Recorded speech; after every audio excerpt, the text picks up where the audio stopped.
Good morning. Thank you very much for coming. It's good to see everybody.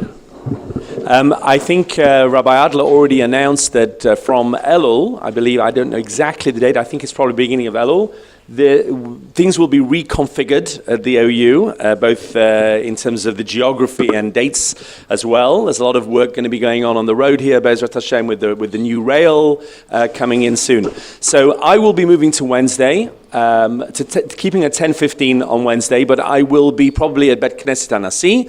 I know it's not the easiest place to park, etc., but that is the current plan. There will be, as far as I'm aware, no SHIUR in between Tisha B'Av and Elul, because there's going to be a lot of moving around, but I will confirm that for sure next week. But that is my understanding, that they're taking a few weeks out of programming to do a lot of the, moving things around and transferring.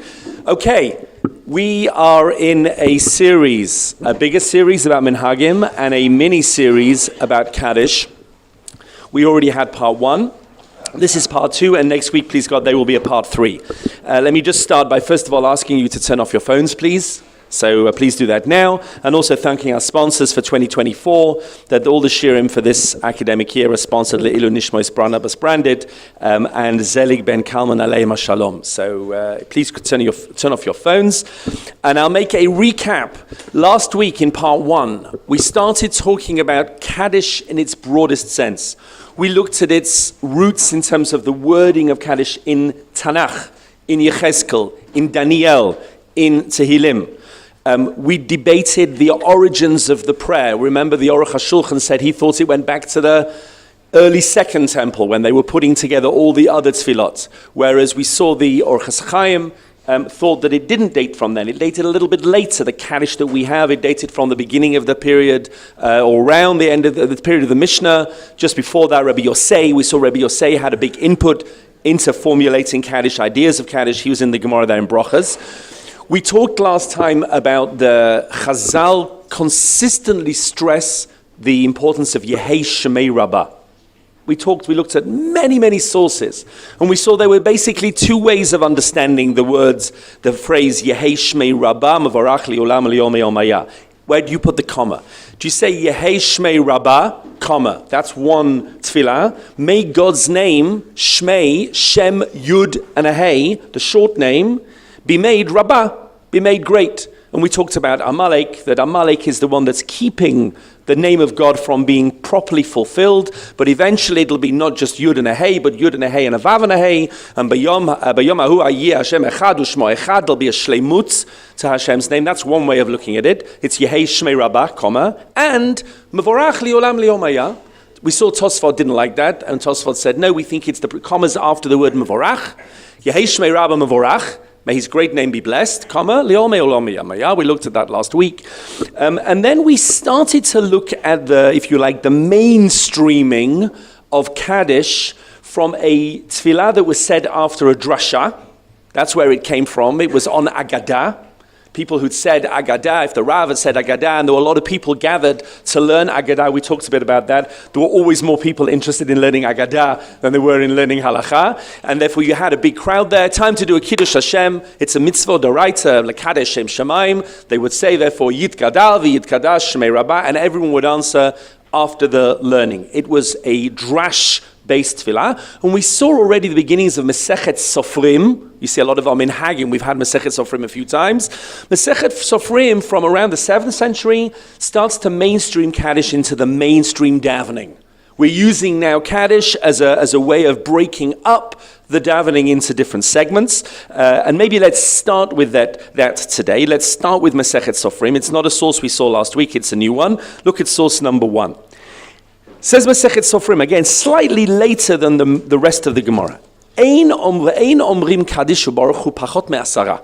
Already we saw the Mishnah did not mention the need for a minyan for Kaddish, because the Mishnah was not dealing with mainstream Kaddish. But Masechet Sofrim later says, yes, you need a minyan. V'nagu anshe ma'arav v'anshe mizrach. And there's a universal minhag in Israel and in Babylonia. La'omra la'acha oseh shalom. After you said Oseh Shalom, meaning the end of your Shmona Esrei, B'shlosh Tfilot Shel Shmona Esrei, you say a Kaddish. There has to be a Kaddish after Shmona Esrei. That's what Masechet Sofrim says. And of course, we know what that is today. For Mincha and for Mariv, that's what we call Kaddish Titkabel.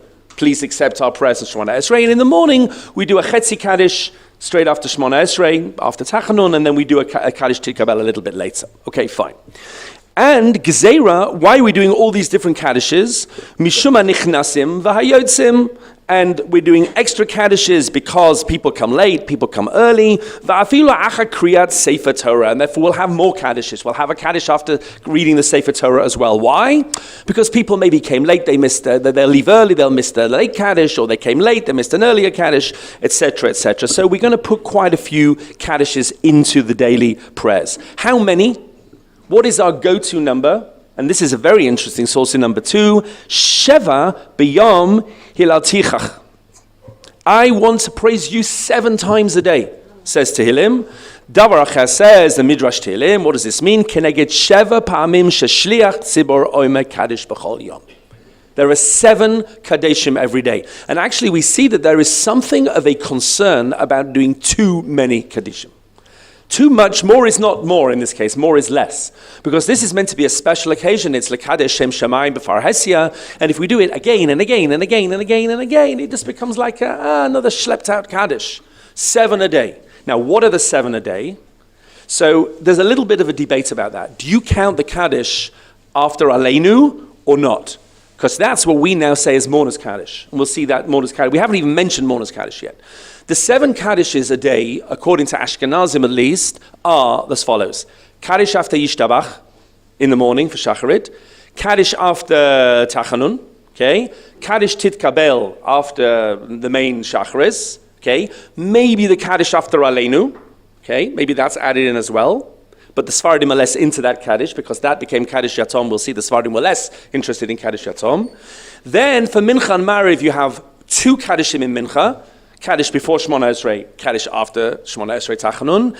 And then Mariv. What are you going to do about Mariv? So those that count the Kaddish after Aleinu, meaning they had 4 in Shachris, only have 1 for Mariv. 1 Kaddish is the one before Shemona Esrei, the one after Kriyas Shema. Because that's the mitzvah you do at night. That's the mitzvah of Kriyas Shema. What about the Kaddish at the end of Mariv? That's after Shemona Esrei. And as we all know, Shemona Esrei in Mariv, technically speaking, is Reshut.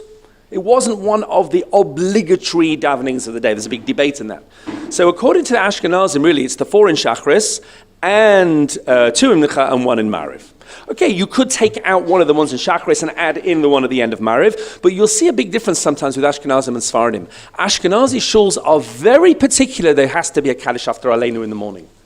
And even if there's a kind of silence and they're waiting for an Avel to say Kaddish and no one's saying Kaddish, someone will jump in and start saying Kaddish, because that's one of the Sheva Kaddishim.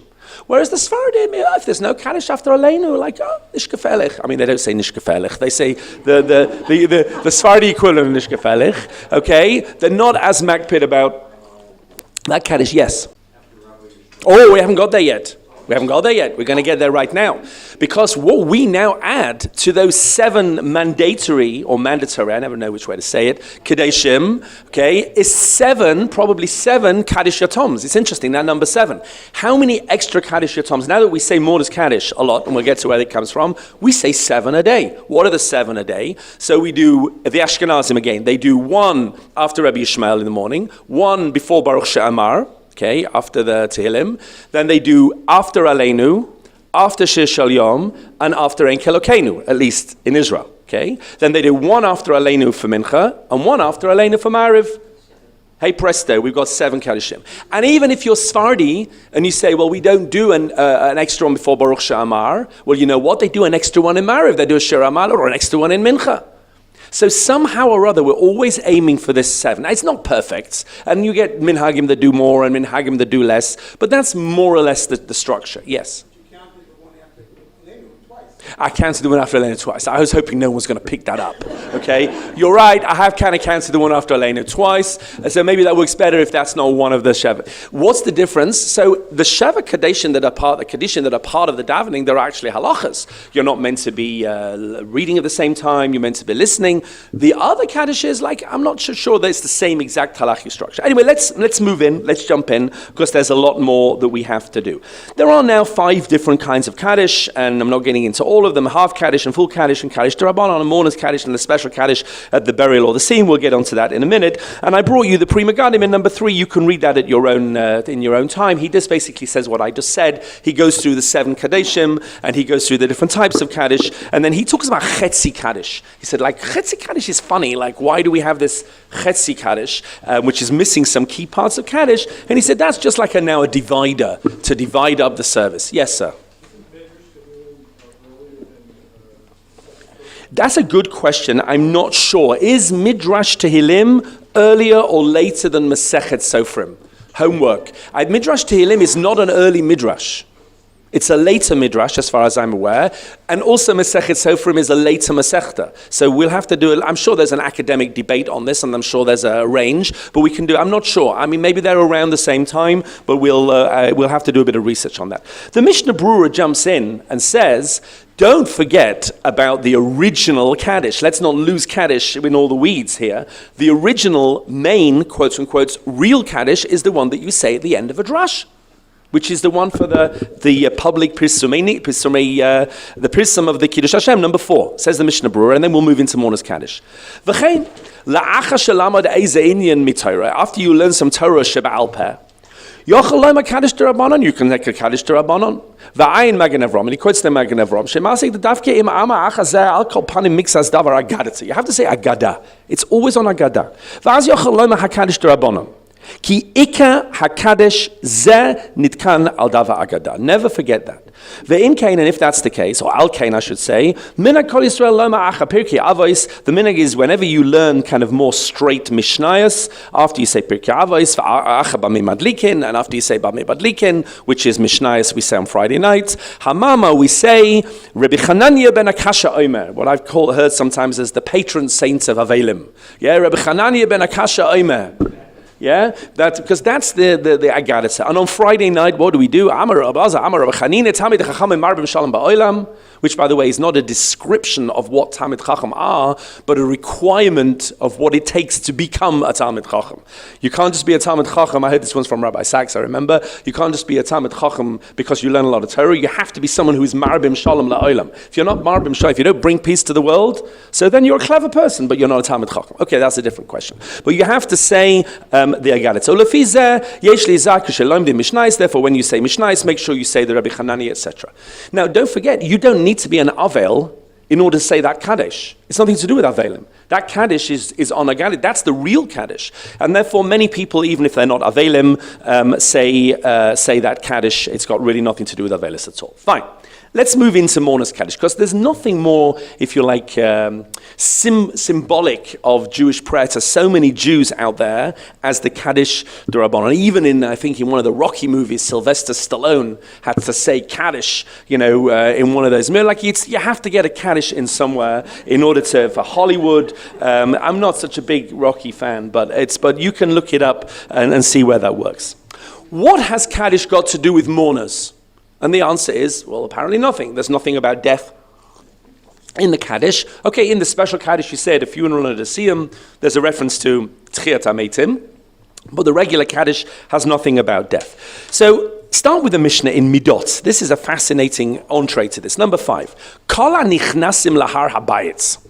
If you're going to go to Har Habayit, nichnasim derech yamin, you go in, usually at the Chulda gates in the south, you turn right. Everyone has to turn right. There's a traffic flow in the Beis HaMikdash. You turn right, umekifim v'yotzen derech small, and you come out through a different door on the left. Everyone basically has to walk counterclockwise, and if you're English, anti-clockwise. Okay? Everyone has to walk in that direction. Chutz mimi she'iru davar, apart from someone who'd had a special occasion, shehu makiv l'smal. And they go the other way. They enter into the Beis HaMikdash and they turn left, not right. So they bump into everybody as they're going round. Malacha machiv lesmal. Okay, they'll say to him, why are you going the wrong way round? So they'd say, Shane Avel, I'm in Avelis. This is how Avelim announced their Avelis. They didn't just clap and say, I'm an Avel. They walked the wrong way around the Beis HaMikdash so everybody would see them and they would respond, Hashochen bebayit hazeh yenachmecha. It's beautiful. They would give them nichum avelim. They say, I'm really sorry to hear that. And everybody would see the avelim as they walked around. Also, chatanim, they had a whole special thing for them too. That's an interesting question. I don't know. So the people who never spoke to them in shul before will say, who are you? And they say, what's that? Why they changed. Yeah, maybe. That's very nice. Like, why did you change your seed? I didn't know. It's beautiful. I've never heard that. It could well be. And therefore that was in the Beis HaMikdash. What do you do after the Beis HaMikdash has been destroyed? You can't do this. So then look now in Masechet Sofrim, number 6. Mishecharav Beis HaMikdash. After the Beis HaMikdash was destroyed, hitkinu sheyu chatanim va'avelim, these two special groups that want to announce to the tzibur, the chasonim and the new avelim, ba'im lebeis hakneset, they would come specially to the shul, kedei ligmul chasadim lezeh lezeh, so the people could do the mitzvah. They could give, a simcha to the chasonim, and they could give nichum avelim to the avelim. So what did they do? Chatanim, the chatanim, lekalsan or lehalvasam lebeseim, to accompany them and to sing to them, etc. And avelim, what did they do? Avelim, la'achashig more chazan tefillah. After the chazan had finished the main tefillah in shul, shel musaf. So which day is this? Shabbos, maybe Shabbos and Yom Tov. They would go to the back, to the door of the shul, or bepinat hakneset, or to the corner of the shul, and that's where the avelim would be. And the avelim and their immediate family would be sitting in this place by the back of the door, by the side of the shul. And he would give them a special bracha, a special nichum avelim. Kaddish. And then the chazan would say Kaddish. Why is the chazan saying Kaddish? Not because the chazan's an avel, and it's not the avelim who are saying Kaddish. It's the chazan is saying, you are sitting Kaddish, we give you a bracha. They probably ended with Rabbi Hanani ben Akasha Omer or something with a Agadata as part of that. Often, don't forget, a drosha ends with a kind of drush, with an Agadata, with a nice idea. And they would say Kaddish as part of the Agadata. So the Kaddish was connected with the avelim, but it wasn't the avelim saying the Kaddish, which is very, very interesting. Now, here already, there's always been first class and second class citizens in shul. Have a look at this. The ein oimrim, and you don't make the special Kaddish, ba'alma da'asid l'chadata, which is the special Kaddish you said, now we say at a siyum, or we say at a funeral, ela ala talmid or ala darshan. If the person who died was a big talmid chacham, was a big darshan, was a well-known person, so they get a bigger Kaddish. And if it was a regular person, they get a regular Kaddish. But it's always the chazan that's saying the Kaddish. Now, this is not our minhag today. Have you ever seen this? I've never seen this. Now we have a minhag, we bring in the avelim after Kabbalat Shabbat. Now, why didn't they record that? Because they'd never heard of Kabbalat Shabbat. Kabbalat Shabbat was invented in the 15th, 16th century by the Gerushei Sfarad, who came to Israel and developed Kabbalat Shabbat. So we kind of pushed our Nichum Avelim into Kabbalat Shabbat. I didn't research the history of how that happened, but you see it's basically shifted from one to the other. Fine. Okay, Beseder Gamor. Now, what else does Kaddish have to do with death or funerals? So we'll see number 7. The Geonim asked an interesting question. Here, look at number 7. Tziduk Hadin. Tziduk Hadin is where a person like Elenu has a funeral and they stop 7 times in the funeral and they say something they say a Gadata and they say Kaddish and the mourners say Kaddish on these 7 stops. He says, Tziduk Hadin, mitzvah shechayavim hatzibur. This is a mitzvah for all the tzibur to take part in. As we quote the Gemara here, we take people out of the yeshivas in order to go to funerals, in order to go to weddings as well. I actually think maybe people are doing this at the moment, that all the yeshivas in Israel right now should have a group of people who are specifically taken to go to the funerals of chayalim. From every yeshiva, it's a soldier's funeral. Like 3 people from this yeshiva, 3 people from this yeshiva, and they should have like a rota that everybody goes to a funeral of a chayal, because it's explicit. Mevatlin Talmud Torah, if you want to say you don't want to be Mevatl Talmud Torah to serve in the army for 2 years, and we had a whole series of shirim on that, then to go to a funeral, there's nothing to talk. Anyway, that's just a thought. And you need to make Kaddish at the funeral. Who's making Kaddish? Umixas a gain in Amram. There are some gainin that said she'ein lo'elam Kaddish. You shouldn't be saying Kaddish. Achat tziduk hadin at these stops at the funeral. You only say Kaddish when you've been doing a mitzvah. The mitzvah is the kfura, not the stopping along the way afterwards. The gain echayrim and other gaonim from this period of the gaonic period. Amru she'ein sham hafsaka she'kfura min mitzvah. It's all part of the same mitzvah. You buried the person, now you're giving them kavod. And then it asks a very interesting question. Ve'im yesh et nafshecha loima, if you have a question, lama lo yomru Kaddish b'achnasas kala lechuppah? We should be saying Kaddish at the chuppah. This would be very strange, no? Like under the chuppah, suddenly the Masadi Kiddushin says, Rabbi Chanani men HaKasha Omer, Ratzah Kaddish Baruch Hu Zakis Yisrael, will say Kaddish. Kaddish is there because it's a mitzvah. Shehi mitzvah, v'hi ba'asara, meaning at the funeral I'm saying Kaddish because, not because you're an Avel, but because we're doing a mitzvah. Or because we're giving a gadata, and therefore we're doing a public Kiddush Hashem. So we could do that at a wedding. Why don't we do that at a wedding? You can't do that at a wedding, he says. Not because it's sad. There's nothing sad about Kaddish. People didn't come to the wedding to do a mitzvah. The chosin and the kala came to the wedding to them to do a mitzvah. It's not the same kind of mitzvah. You could argue with this, that everyone who's at the mitzvah, at the wedding, is doing the mitzvah, okay? It's a good question. I don't exactly understand why it's less of a mitzvah than a funeral. There's nothing on which you can say a Kaddish. Because the Kaddish is on the mitzvah, the Kaddish is on the shevach, the Kaddish is not stam. Which is very, very interesting. So far we haven't seen any suggestion that an Avel themselves should say Kaddish. Either someone's saying Kaddish to be Nichum Menachem Avelim because they're, the Chazan at the back of the shul and they said a drash and say Kaddish. The first time we start to see Kaddish mentioned as a minhag for Avelim is in the early or the high Middle Ages, around the 11th century. And we're going to see an amazing source in a minute. Some of you will be familiar with it in a few moments. But first we have to talk a little bit about Gehenna. Okay? Now Gehenna is a very complicated topic.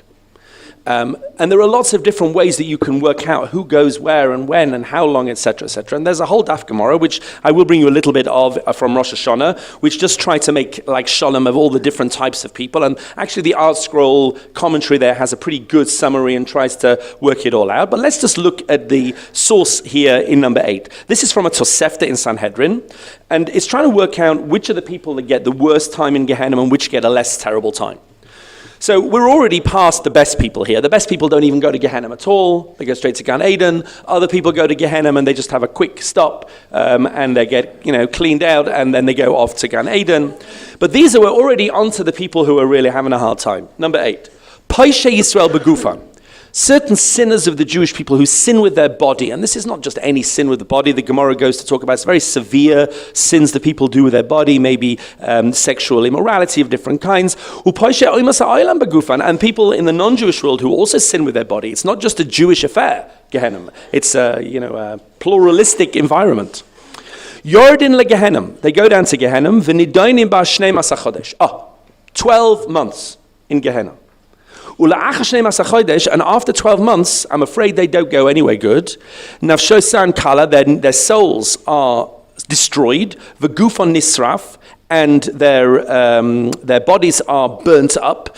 V'gehenim poletet v'nasem eifa, and Gehenna spits them out and turns them into ashes, into v'haruach zorei oisan mufarsan l'tachet kapois ragli hatzadikim, and the wind blows their dust. They're basically cut off and destroyed under the feet of the tzadikim. And it brings a pasuk from Malachi, which it actually quotes in a different way than the original pasuk I brought you both. There's always a debate when the Gemara quotes the pasuk differently than the pasuk in Tanakh. What are you going to say? Are you going to say, well, they had an alternative variant girsa of the Tanakh? Some people might suggest that, but often it's because the Gemara is Torah Shabbal Peh. It's not there to quote specific sources directly from the source, and sometimes it paraphrases a little bit. That's a whole shir in and of itself. So that's one group. Hey, aval haminim, but heretics. Minim was often a word for early Christians. Okay, the Christians called themselves the Ma'aminim. We are the true believers, the early Christians. And the Jews then, the rabbi said, you're not the Ma'aminim, you're the Minim. Minim mean all sorts, like a ragtag group of all sorts coming together to cause trouble. And in fact, the church became very sensitive to this word min, because they realized it was not always a reference to early Christians. And in the Gemara, when they censored the Gemara, they changed it to akum.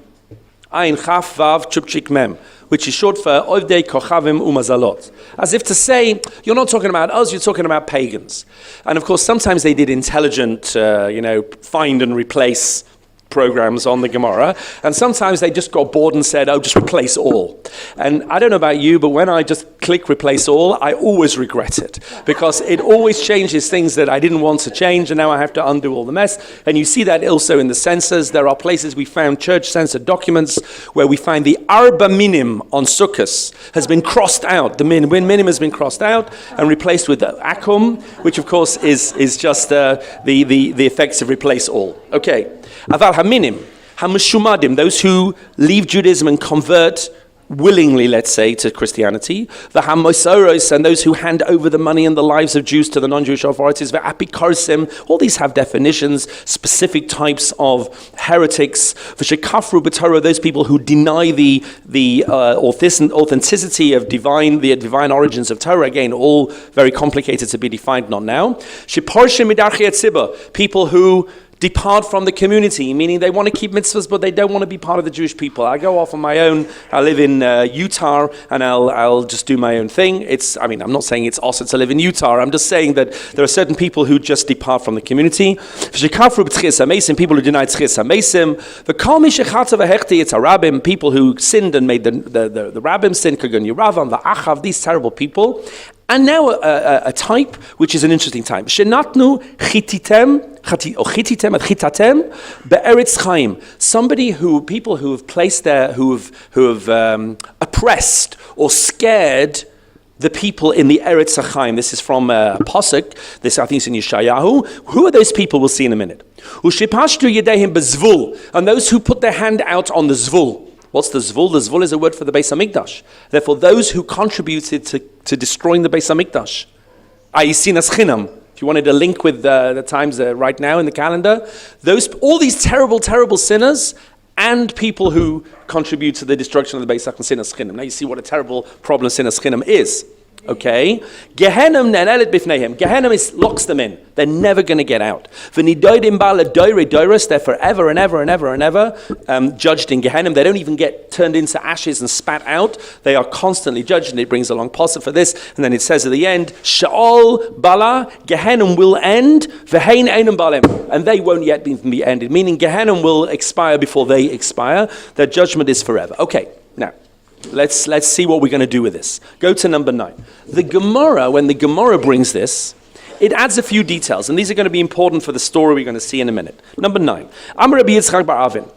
Upneim doimim l'shule kedera. And the faces of these people, it's not entirely clear which group. Is it the first group, bad group, or the second really bad group? But their faces are black, like the bottom of a pot before they had stainless steel pots. So you put a pot on the fire for long enough, it'll go black, and you can't get the black off. We'll see what that means in a minute.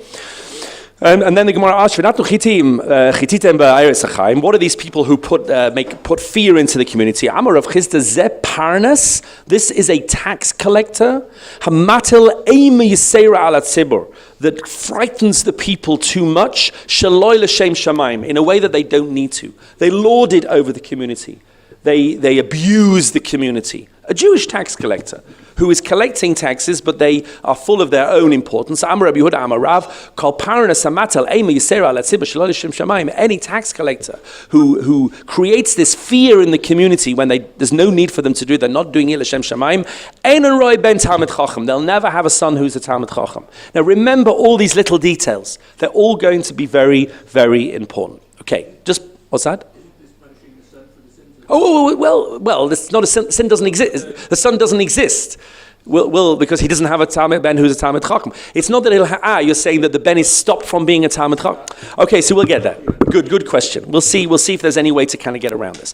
Just store all these details in your mind for now, because we're going to come back to them soon. Look at number 10, another Gemara, and then we'll move into the Hechalot literature. Really interesting stuff. Number 10, says the Gemara, Bara Mazaka Abba. Now, how are you going to translate these words? Bara Mazaka Abba. The son can give a merit to the father, or the child can give a merit to the parent. And next week, when we talk about women saying Kaddish, this is going to be important. Because the word ben in Hebrew is used both in the masculine and in the neuter. We don't have a neuter form. Ben means a son, and ben means a child. The Bnei Yisrael, normally speaking, do not mean the men in the Jewish people. It means all the people in the Jewish people. So we're going to have to look at that next week and see whether these sources are talking about sons specifically or parents, because it's not talking about fathers. We'll see Abba here doesn't just mean Abba. Abba also means Ima. You say Kaddish, we'll see soon for both parents, the same. Abba loy mezakeh bara, but the father can't do it in the same way for the son. Dichsev ein miyadim matzil, and ein Avraham matzil et Yishmael, ein Yitzchak matzil et Esav. The father can't achieve the same for the child as the child can for the parent. Okay, the parent can daven for the child, but it's not exactly the same. There's a special schut of the child, that the child can do something for the parent as well. And we'll see how that kicks in a few minutes. Now, what was the Heichalot literature? The Heichalot literature was a genre of literature from, let's say, the 3rd, 4th century through to the 8th, 9th century, which was very mystical in its approach. It talks a lot about different rabbis going up through different levels of heaven, the idea of 7 heavens, 7th heaven, of going up all through like doors opening and then a new courtyard and doors opening and then a new courtyard. It's really fascinating literature, and it's early mystical literature, pre-Kabbalistic literature. It very much influenced the Hasidei Ashkenaz. The Hasidei Ashkenaz, like Sefer Hasidim, Rabbi Yehuda Chassid, the Rokeach, Rabbi Eliezer of Worms, were very influenced by this early mystical literature. It's a little after the Gemara, it's a little before the Rishonim. The Sfaradim were not affected by it. The early Sfaradim. The Rambam's got nothing to do with it. It doesn't affect him at all. He ignores it almost entirely. But we'll see it's important for us and for Kaddish. Look at number 11. Let's keep an eye on the time. I don't want to lose track of time. All these sources are so interesting. Number 11. David, this is based on a Gemara of the idea of who is going to make Kiddush in Shamayim, who is going to be the one who benches in Shamayim. So David Shira Lifnei HaKadosh Baruch Hu. David will say Shir in front of Hashem. He's the Meshorer, he's the singer. And all the tzaddikim will answer Amen in Gan Eden. Amen, Yehei Shmei Rabba Mavarach Le'olam Ya'olam Ya'omar. They all answer Kaddish. Mitoch Gan Eden, from Gan Eden. So they're doing Kiddush Hashem in Gan Eden. U'Poshei Yisrael, and the sinners, Einin Amen Mitoch Gehenna. The sinners will hear this, and they'll fetch out an Amen from Gehenna. Miyad Omer HaKadosh Baruch Hu leMalachim. And then God then turns to the Malachim and says, Miheim Eila Sha'omen Amen Mitoch Gehenna. Who are these people answering Amen from Gehenna? What's this Amen that I hear? And they'll say to him, the angels, Ribbon Shalom, Hallelu Posh Yisrael, Sha'afal Pishehem B'tzara Gedolah. These are the terrible sinners, even they're in terrible, terrible pain. Mitchaskim v'oimrim lefanecha Amen. They pull it all together in Gehenna, and they manage to say Amen. So then Miyadom HaKadosh Baruch Hu, Hashem says to Malachim, Pitzchu lachem shari Gan Eden. Open up Gan Eden, v'yavoi v'yizamru lefanai, and let them come up. Let them in. Let them in. Shne'emar pitzchu sha'arim v'yavo goy tzadik shomer emunim. This pasuk in Yeshaya that the shomrei emunim, those who guard the faith, shall be the tzaddikim that enter. Say Chazal al tikra shomrei emunim ela shomrei she'omrim amenim.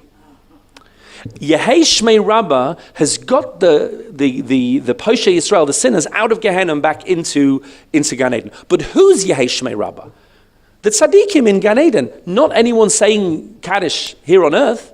It's the people saying Kaddish, it's the tzaddikim saying Kaddish in Shamayim that are getting the people back out of Gehenna, interestingly. And finally, before we get into our main source for today, look at number 12. Another late midrash. This is about a woman who committed all sorts of terrible affairs. In case you thought that the Gemara or Chazal only focused on men and don't talk enough about women, here we'll see this is an equal opportunities Gehenna, and therefore you have here a woman, and there's someone, one of the tzaddikim are able to see if they can save her. Amala said that there's a whole preamble to this as to how she got there, and she was tricked there by the Malach HaMaves. It's fascinating. I missed out about like 20 lines of this. Amala said, then the tzaddik says to her, Be'eza avon yeshlach? What is your sin? Kol din akasha hazeh, that you have such a terrible Gehenna? Amrlasha, she says to him, Mipnei harbe ra'is va'avonos she'asiti, because of the many terrible sins that I did. I committed adultery. Chilalti Shabbos, I broke Shabbos. I slept with my husband when I was a niddah, and I pretended I'd been to the mikveh. And as bad as all of these, I didn't have rachamim on the poor, and I didn't have rachamim on the Yisomim. I mean, that's an interesting one to put in this list. That when they wanted to include what are the worst things a person can ever do, they commit adultery, they break Shabbos on purpose, and they're not kind when it comes to the aniyim. It's a big mussar, actually, this source. Okay. And that's just the beginning of the list. I did a lot more than this. So he says to her, is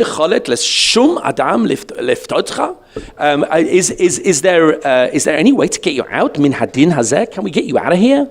So she says to him, Lo, I don't have any children. I never had any kids. This is the first hint that children will be your ticket out of Gehenna. If I only had just one son or one child, again, let's put that on a question for now. Through my husband, who could say in public, Baruch Hu es Hashem hamavorach, Baruch Hashem hamavorach le'olam va'ed. Now that obviously has to be a boy. The Kaddish kuloi, or Kaddish, Haiti nifteis b'shur b'soif shanasi. I would have been 12 months and I would have got out. A kid could have got me out of here. So what happens here is actually very interesting. Masa oiseh ha'ish, what did that man do who was with her? Halach lebeis hakneses ubikesh rachamim lifnei HaKadosh Baruch Hu. He was so upset by this, he davened, bebechi gadol, he cried and he cried, ubeshivron leib, with a broken heart, va'asa tshuva, and he did personal tshuva, gemura, v'loi zaz misham ad sheparcha nishmasa, until his soul died. He killed himself. He died over it. Yatsa Baskal va'amra Baskal has said, Oisa ha'ish mezuman l'chai olam haba, that this man is allowed to get into olam haba, l'chai mashi ne'ema, l'hainchil oiva yesh. In other words, it doesn't exactly say what happened to her. It doesn't confirm that she got out or she didn't get out, but he basically devoted his entire life to try and get out this very serious sinner from Gehenna. Which is also a very, very important point, which is, doesn't matter how bad you think somebody is, and we'll see a very extreme form of this, doesn't matter how bad you think the person was in this world, everybody deserves a chance to be schlepped out of Gehenna, and this rabbi, he gave his life to get this woman out of Gehenna. Whether it succeeded or not is a great question, but that all leads us up to the main source in the Machzavitri. So I brought this in English. What's that? She got her out, but now I'm reading it, I'm not sure she got her out. He went to Gan Eden. Okay, so I need to think about it further. Okay, let's look at this main source. This is the source that many of you will know. This does not appear in the Gemara. This appears in the Machzavitri, of which there are different versions of the Machzavitri. It's based on an earlier version, which appears in Kala Rabasi, Seder Eliyahu Zuta, and other places. But the earlier version doesn't refer to Kaddish. The earlier versions refer to other things. This suddenly refers to Kaddish, and it flips to Rabbi Akiva, we'll see. So this again, 12th century France, Machzavitri. It once happened that Rabbi Akiva was passing through a cemetery, and he came upon a man who was naked, as black as coal. Remember we talked about the idea of the person being black. In the Gehenna, they turn black, and carrying a great burden of thorns on his head. This man is being punished, and he has thorns around his head, on his head. Now you may be even thinking, have I heard about this man before? We'll see. Rabbi Akiva thought that the man who was running like a horse was alive. Rabbi Akiva commanded and stopped him and said to him, why does that man do this difficult work? All the way through this source, this man who's being punished in Gehenna is referred to as Oto Ha'ish. Rabbi Akiva calls him Oto Ha'ish, and he calls himself Oto Ha'ish. Interesting. Why is that man having to do this difficult work? If you're a servant and your master treats you this way, I'll redeem you from his hands. If you're poor and people are treating you unfairly, I will enrich you. The man said to him, please do not delay me, lest those appointed over me become angry. Rabbi Akiva said to him, what is this and what are your deeds? The man said to him, that man, me, is dead. And every day I am sent to chop trees. I'm a wood chopper. Now, who else was identified? A few people, but specifically in Chazal. Who was a wood chopper? Rabbi Akiva was a wood chopper. Rabbi Akiva in Avos de Rabbi Nosson is referred to as a wood chopper. In fact, he chopped so much wood that his neighbors got upset because he burnt all the smoke, and they said the smoke is polluting the yard and you have to chop all this wood. He is a wood chopper, but he sees a man who's a wood chopper. Rabbi Akiva said to him, my son, what was your profession in the world from which you came? And the man said to him, I was a tax collector, and I would favor the rich and kill the poor. bad tax collectors. And not only that, and this is not in Machzavitri, but in an earlier version, but once I raped a young engaged woman Yom Kippur, but the Machzavitri is not focusing on that terrible Aveira, it's focusing on the tax collection. Rabbi Akiva said to him, haven't you heard anything from those appointed to punish you about how you might be relieved? The man said, please do not delay me, lest those in charge of my punishments become angry. For there is no relief for that man, i.e. him. But I did hear from those appointed over me one impossible thing. If only this poor man had a son, like the woman we saw before, who didn't have a child, who would stand in front of the congregation and say Baruch Hu, and have them answer Yehei Shmei Rabba Mavarach. Now, are they putting those things together, or are they alternatives? Baruch Hu or Kaddish, okay? He would be immediately released from his punishments. But that man never had a son. He's saying, I never had a son. He left his wife pregnant, and I do not know if she had a boy. Now that sounds like you have to be a boy to do this. And even if she did have a boy, who would teach him Torah? That man, i.e. me, does not have a friend in the world. Immediately, Rabbi Akiva decided to go and see if he had a son in order to teach him Torah and stand in front of the congregation. He said to the man, what is your name? And the man said to him, Akiva. Now that's a bit creepy, meaning he's seeing this man who's a wood chopper, who is in Gehenna, and he's called Akiva. And your wife's name, the man said to him, Shoshniba, and the name of your city, Laodicea. Immediately Rabbi Akiva was extremely saddened, and he went to ask after the man. When he arrived in the city, which by the way, this city may be in Syria, so he had to go potentially a long way in this midrash. When he arrived at the city, he asked after him, and the townspeople said, may the bones of that man be ground up, which is what we say about Hadrian. That's an expression about Hadrian. Rabbi Akiva asked after the man's wife. They said to him, may her memory be erased from the world. He asked after the son, and they said to him, he is uncircumcised. We didn't even engage in the commandment of circumcision for him. Immediately Rabbi Akiva circumcised him. I assume he asked his permission first. And he put a book in front of him. But he wouldn't accept Torah study. He's not interested. Until Rabbi Akiva fasted for 40 days. And then a voice came out from Shemaim. A heavenly voice said to him, for this you're fasting? Meaning, why are you bothered? Go and be Rabbi Akiva back in Israel. Teach the Jewish people Torah. You're fasting for 40 days to get this guy out of Gehenna who was the worst of the worst. Rabbi Akiva said, Master of the universe, is it not for you that I'm preparing him? Like, why wouldn't I worry about the worst people in the world? Immediately the Holy One opened up the child's heart, and Rabbi Akiva taught him Torah and the Shema and grace after meals. Interesting. He then stood the child in front of the congregation. The child said, Baruch Hu, and the congregation answered after him with the Baruch Hashem Vorach. And in that hour they freed the man from his punishment. Immediately the man came to Rabbi Akiva in a dream and said, may be the will of the Holy One, blessed be he, that you rest in the Garden of Eden, for you have saved me from the judgment of Gehenna. Rabbi Akiva explained, God, your name endures forever, you're renowned God through all generations, that therefore, this is the first reference clearly we have to this. It is customary to appoint a person who does not have a father or mother to lead the services at the conclusion of Shabbat in order to say Baruch Hu or Kaddish. That is the first reference to Kaddish Yatom in Machzavitri. It's once a week on Motzei Shabbos, and you do have today Avelim who are very particular to take the Omid on Motzei Shabbos. Once a week, and Ashkenazim and Hasidim, I know that do this. At the end of Shabbos, this person has to say Baruch Hu or Kaddish. Now, what's going on with this source? Why is this source coming out now?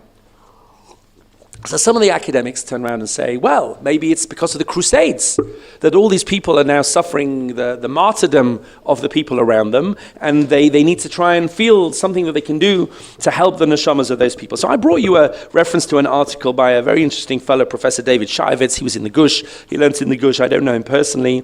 But he writes an article on this. He says, that doesn't make any sense. Those people who died al Kiddush Hashem in the Crusades were considered by the other people, as having reached the highest possible level of Shemaim.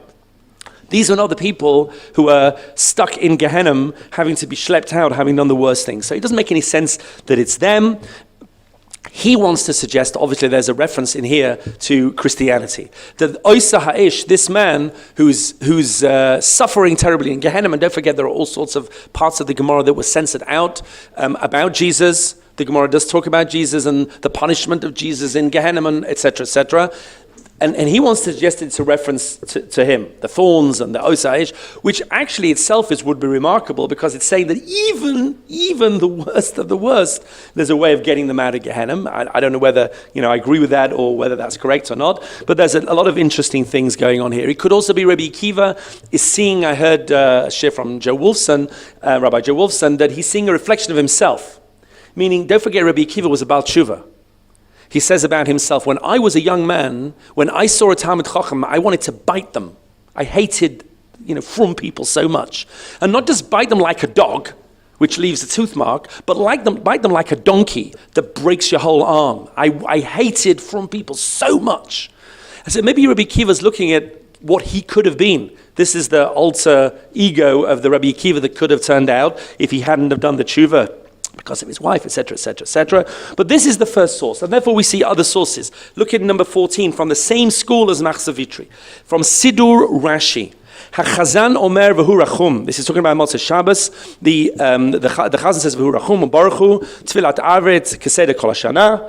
Actually, this is talking about Motzei Yom Kippur. Ve'im Motzei Shabbos Hu, if it's also Motzei Shabbos, Yomri V'yitin Lacha. They say V'yitin Lacha, which many people still say. V'hakatan, and a kid, a young child, Yom Kaddish. It says Kaddish. V'yitarm Lebeis Mishlam, and everyone who goes home signed off Shlomo Bar Yitzchak. Interesting. A child, a cotton says Kaddish. Why a cotton says Kaddish? Look at number 15. Again, Machzavitri. Yamod Hanar, a child says, V'omer Kaddish belotit kabel, that's Mourner's Kaddish. V'Kaddish ze'eino ela lechanech et hatinoka. This is to help the child. Ve'eino b'chlal sheva b'yom halaticha. This is not one of the Sheva Kaddishes. This is an extra Kaddish. And the first real kind of codification of this in the halacha is in the Ozarua. Look at number 16. The Ozarua says, Minhagenu, our minhag be'eretz Canaan, in the land of Canaan. Where is the land of Canaan? Bohemia and Austria. Why? Because they gave names to all of the European countries which were based on the biblical areas. I hate to break it to you, but Ashkenaz is not in Germany, and Sfarad is not in Spain. Ashkenaz and Sfarad are in the Middle East. They're all from Tanakh. Canaan is in the Middle East, and it's the name for Bohemia. They gave all, I'm not sure exactly why, I'm sure you could write a scholarly paper, people probably have, but Eretz Canaan in Hungary, in Austria-Hungary, he says. V'chein minhag b'nei Rhinus, and also in the Rhineland, they say this. After they say Ein Kelokeinu in the morning, whatever, a mourner stands up for Kaddish and says Kaddish. Aval b'Tzarfat, in France, Ra'iti she'einu makpidim al kach. They're not so makpid on that. Misha Yom Kaddish imnar yatom or nasha yesh lo aveim. They even say an extra Kaddish for someone who is not necessarily an avel, mistabra, and our minhag is better, mishum maseh shehaya Rabbi Akiva, because the whole thing is based on this ma'aseh of Rabbi Akiva.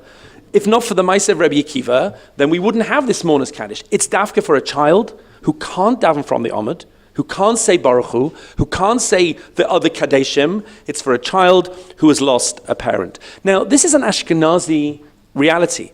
Look in the Rambam. No reference anywhere to Kaddish Yatom. None. It crept into Spain as the Kabbalah and mysticism crept into Spain. I brought you number 17, just very briefly. He says the idea in the Rabbeinu Bachya ben Asher, who talks in the early 1300s. He talks about the idea of Kaddish. If you look on the posuk of the Egla Arufa, Kaper la'amcha Yisrael. So he says, Darshu b'psikta, Elu hamesim, these are the dead, shemiskaprim b'mona chachayim, that you can push up a level by giving gifts and dedications in their memory. V'lamadnu mashe hakdashot, and dedicating things, shenogim achayim la'akdishim ba'adamesim, sheyesh lehem to'elet lemesim, it'll push them up in Gan Eden. V'kol shekein im haben makdish ba'adaviv, all the more so if the son gives a gift in honor of his father. The son is spending the money of the father in a way which benefits the soul of the father. Here is a very early Sephardi reference to Kaddish. This we see in Kaddish, and you see this basically moves into the Sephardi world as well. I brought you quite a lot of tshuvot. I'm not going to read every word. I'll leave them for you to read most of them, but I'll give you the bottom line of what they say. The Rivash which is in 14th century Spain, in number 18, says that yes, we have a minhag for a Yesoma, or Yesom rather, for an Avel to say Kaddish for a year following the death of the parent. There's no mention here of saying for less than a year. For less than a year. 11 months or 11 months and you stop and you start again. You say for a year because, you say that for everybody. It's the same for Avel. He talks about that. And he says, something, this is not the only way to do this. You can give kids other things to do. They can learn Torah. They can go do Maftir, Haftorah as well. There are other ways of getting the Neshama out of Gehenna, but it's always focused on getting the Neshama out of Gehenna. The Maharil in Ashkenaz is already complaining that people are becoming Kaddish obsessed. They become, anxious when it comes to Kaddish in a way they don't for other things. It didn't take long for Kaddish to become a source of machlokes. Look at number 19. I'll read you a line from the beginning and a line from the middle. The Maharil, Rabbi Yaakov Merlin, at the top he says, "The Eicha minhag b'Kaddish yatom." What do we do with this mourner's Kaddish? Im yoshvei ha'ir yicholim la'akevet ha'nachrim sheba'u chutz le'ir lo'ma Kaddish yasom olah. Visitors come to the shul and they want to say Kaddish. And the people in the shul say, you can't say Kaddish. This is our shul. You go back to your shul and say Kaddish. We say Kaddish here, and this is for the Kaddish of the people in this community. Because don't forget, only one person said Kaddish. We're going to get in a minute to multiple people saying Kaddish. Can the people in the town stop the people who are visiting from out of town from saying Kaddish? You see, the shul is already breaking out into machlokas. What's that? Yes, absolutely there are. So have a look in the underlined. And he says, Umihai Taima, Nami literally, the underlined part in the middle of 19, Afilu Gedolim, even grown people who don't need to say Kaddish, they can daven from the Amud. Kapti Tzvei, they are more concerned a Kaddish de Yasoim, about mourner's Kaddish, Yoseh Mashar Kaddish Baruch Hu. They're more upset about not saying Kaddish than the opportunity to say Kaddish Baruch Hu. Mishum de Kaddish zeh hayat tosefet v'lo chava, because this Kaddish is an extra one. People always want to do the extra one. Tell people, well, why don't you do what you have to do? Oh, no, I don't want to do what I have to do. Don't tell me what to do. I want to do the bit I don't have to do. So I don't have to do the bit that I do have to do. He says, like people are all arguing about, they think they're doing their parents, in the next world, let's say Gehenna for now, a favor by arguing and pushing all these people away. He says, it's just not right. They're obsessed about Kaddish, and they should be doing other things. But the minhag became to actually say Kaddish for the mourner, and also there was all sorts of rules about who gets the Kaddish. And I didn't bring you, there are pages and pages and pages in the Achronim. Does it go by who's got the more intense Kaddish? This one's in Shiva, this one's in Shloshim, this one's only in the year. Does it go by who can say a Kaddish tomorrow? This one has a Yortzeit, so he should get priority today because he can't say Kaddish tomorrow, and you can say Kaddish tomorrow. Does it go by the people in the communities? And there are all sorts of rules. Now you know why we don't do this in most places anymore. We say, look, something, everybody say Kaddish. And we'll get to that in a minute. Just flip over to page 6. Shulchan Aruch, bottom line, what does it say? So I've got news for you. The Mechaber, which I didn't bring on the sheet, I should have brought it, Rav Yosef Karo for the Sfardim, he mentions mourner's Kaddish once. And he says that the mourner says Kaddish at a funeral. So he doesn't say anything about Kaddish in Shul, but the Ramah jumps in. The Ramah in number 21 says, "Va'omrim Kaddish Yisam achar aleinu." You say Kaddish Yisam after aleinu. Va'afilu ein Yisam bebeis hakneses. Even if there isn't a mourner in the Shul. Someone who is not an Avel but has lost a parent, you have to say that Kaddish after Aleinu. It's one of our 7. Even someone who does have parents, can say that Kaddish. It's better someone says it. If his parents don't mind, and everybody knows sometimes you have to ask your parents' permission. If your parents are still alive, do you mind if I say Kaddish? And they say no. Yeah. A small side point. Please. It could be terrible. I can be terrible my whole life. Right. And don't worry. So they say right. Didn't like this. Right. Sounds like an easy way out. I don't have to worry because my kid will say Kaddish. Yeah, I heard a story of somebody who was saying Kaddish and Kaddish and Kaddish and Kaddish in shul, and over the year, longer than a year, and a new person came to live in the community, and they came to him and said, like, who are you saying Kaddish for? He said, I'm saying Kaddish for myself. I don't have anyone that can say Kaddish for me when I die, so I'm just saying Kaddish for myself in the hope that it'll help along the way. Okay, I mean, I don't know if it will, but the Mishnah Brura, by the way, says in Hilchas Yom Kippur, a similar thing, but not quite the same. He says, in the halachas of Yom Kippur afternoon, he says, don't turn around on Yom Kippur afternoon and say, you know what? This is a hopeless task. I'll die, and I'll come back as someone else, and I'll try better next time. I'm just, Gilgulim. It's just the Gilgulim. I'm giving up this time. He says, don't say that, because it's not so poshut. It's not so straightforward to die and come back, and you may not come back in how you wanted to come back, and it may not work out. He says, don't give up for now. Do tshuva and don't rely on Gilgulim. It's actually very, very interesting. He brings that in. You should just know, however, that by the time you get into the Arizal, Kaddish is transformed. Kaddish doesn't become something just to take out people from Gehenna. Kaddish becomes a way to elevate the soul in Gan Eden higher and higher through the different worlds of Asiya and Yetzira and Bria and Atzilut, and it becomes an entire different thing. It's no longer about your parents being in Gehenna. It's about, even if my parents are great tzaddikim, then I want to even raise them higher and higher. Okay, so that's, by the time we hit the Shulchan Aruch, we have Kaddish Yatom in more or less the way we have it now. And the Ramah also brings in your idea that it'll raise the soul from Gehenna.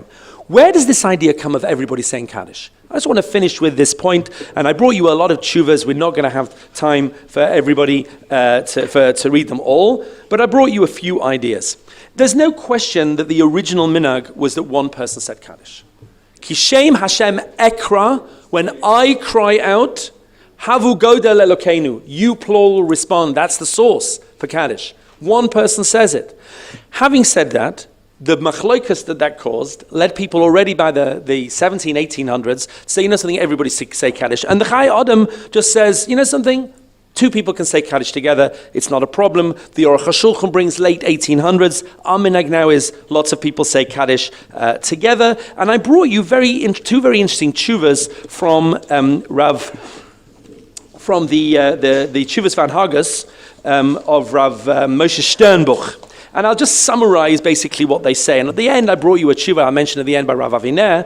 Rav Sternbuch mentions a few things.